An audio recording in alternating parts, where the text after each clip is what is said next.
ఎజ్రాకి దేవుని కరుణా హస్తము తోడుగా ఉన్నప్పుడు ఈ యొక్క ఎజ్రా రాజుని ఏ మనవి అడిగినా ఆ మనవి రాజు దయచేయడం మాత్రమే కాదు, కానీ ఎజ్రా దేవుని మందిరం కొరకు ఏవేవి అడిగినా కూడా ఆ సామగ్రి అంతా కూడా మీరు విత్ ఇన్ నో టైం, ఆలస్యము కాక ఎజ్రాకి మీరు ఇవ్వాలి. హల్లెలూయా.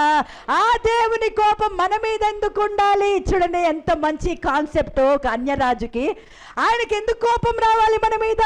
ఆయనకి మన మీద కోపము రాకుండా మనము దేవుని మందిరం పనిచేద్దాం. హల్లెలూయా.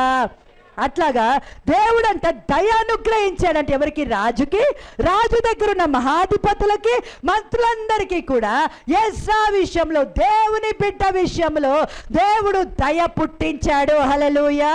నువ్వు మనిషి దయ కొరకు పాకులాడద్దు, దేవుని దయ కొరకు వేడుకుంటే నువ్వు వెళ్ళు ప్రతి స్థలంలో మనిషి దయ నీ మీదకి వస్తుంది. హల్లెలూయా.